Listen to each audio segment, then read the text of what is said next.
এই ঘটনাগুলোতে যারা জড়িত এই দুর্বৃত্তদেরকে যদি গ্রেপ্তার করা না হয়, আইনের আওতায় না আনা হয়, তাহলে আমাদের পক্ষে নির্বাচন করা সম্ভব নয়।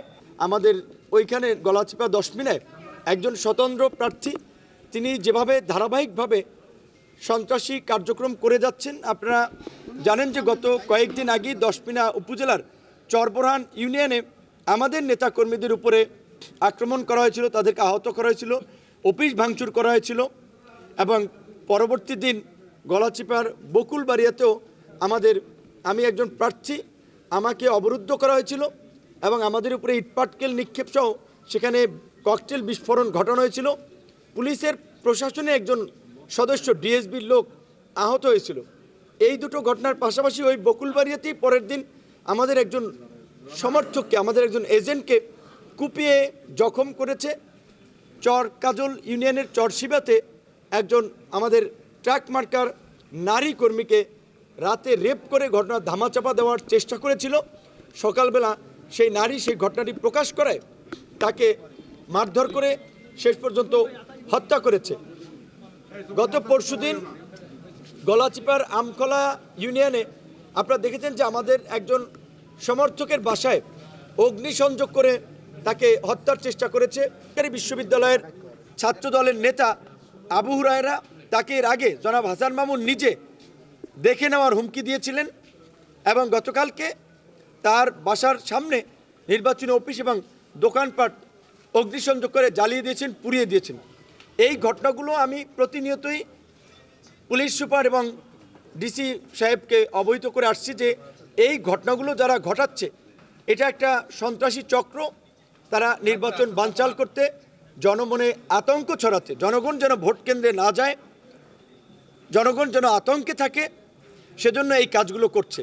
তো আমি ডিসি মহোদয় এবং এসপি মহোদয়কে জানিয়েছি এই ঘটনাগুলোতে যারা জড়িত এই দুর্বৃত্তদেরকে যদি গ্রেপ্তার করা না হয়, আইনের আওতায় না আনা হয়, তাহলে আমাদের পক্ষে নির্বাচন করা সম্ভব নয় এবং জনগণ একটা নিরাপত্তাহীনতা আছে, ভোটাররা একটা আশঙ্কার মধ্যে আছে। যেখানে পরাপর এই 5টি উল্লেখযোগ্য ঘটনা, একটি বাড়ি পুড়িয়ে দেওয়া, জ্বালিয়ে দেওয়া, একটি অফিস পুড়িয়ে দেওয়া, একজন নারীকে রেপ করে হত্যা করা এবং চরবোরহানে আপনার অফিস ভাঙচুর করা, একজন মানুষকে কুপিয়ে আপনার আহত করা, এরকমের উল্লেখযোগ্য ঘটনা ঘটলেও এখন পর্যন্ত প্রশাসন যে ব্যবস্থা নিয়েছে সেটি সন্তোষজনক নয়।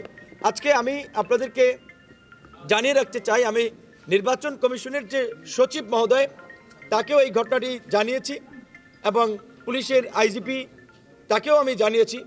কারণ একজন স্বতন্ত্র প্রার্থী স্পষ্টতই তিনি এলাকার চিহ্নিত চর দখলকারী, ভূমিদস্যু, চাঁদাবাজ, মাফিয়াদের নিয়ে এই শান্তির জনপদে অশান্তি সৃষ্টি করার জন্য, নির্বাচন বানচাল করার জন্য এই অপকর্মগুলো করে বেড়াচ্ছেন।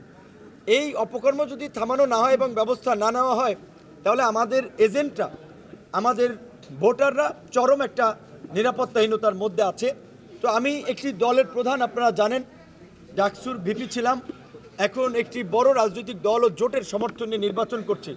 আমার মতো প্রার্থী যদি এলাকায় এই ধরনের পরিস্থিতির মধ্যে থাকি, আমার সন্দেহ সারা বাংলাদেশে কি পরিস্থিতি হচ্ছে এবং এই পরিস্থিতি যদি চলতে থাকে, বিশেষ করে আমি পরিষ্কারভাবেই বলেছি, এই ঘটনা যদি এই সন্ত্রাসীদেরকে যদি গ্রেপ্তার করা না হয়, তাদের বিরুদ্ধে যদি ব্যবস্থা না নেওয়া হয়, তাহলে তো আমার পক্ষে নির্বাচন করা সম্ভব নয়। তাহলে আমার আগামীকালকে হয়তো এই সন্ত্রাসীদের গ্রেপ্তারের জন্য আমাদের আন্দোলন করা লাগতে পারে। সেই বিষয়টি আমি কিন্তু ঊর্ধ্বতন কর্তৃপক্ষেও জানিয়েছি। কারণ জনগণকে, ভোটারদেরকে অনিরাপদ রেখে, তাদেরকে হুমকির মুখে ফেলে একটা সুষ্ঠু নির্বাচন কোনোভাবেই সম্ভব নয়। বর্তমান সরকারের যে অঙ্গীকার, নির্বাচন কমিশন যে কথাগুলো বলছে, পটুয়াখালীতে আমরা তার প্রতিফলন দেখতে পাচ্ছি না। আজকেও আপনারা দেখেছেন যে আমাদের একজন ছাত্র দলের নেতা নিশাত এবং শফিকুলকে ফোনে হুমকি দিচ্ছে। তো এইভাবে প্রতিনিয়ত বাসা বাড়িতে গিয়ে গিয়ে হুমকি দিচ্ছে। এই সমস্ত অভিযোগগুলো দায়ের করা হলেও তেমন শক্ত ভূমিকা নেওয়া হচ্ছে না। দায় সারা পুলিশ যাচ্ছে, পরে বলছে খুঁজে পাচ্ছে না। কারণ যাওয়ার আগেই তাদেরকে মেসেজ দিয়ে দেওয়া হয় তারা যেন পালিয়ে যায়।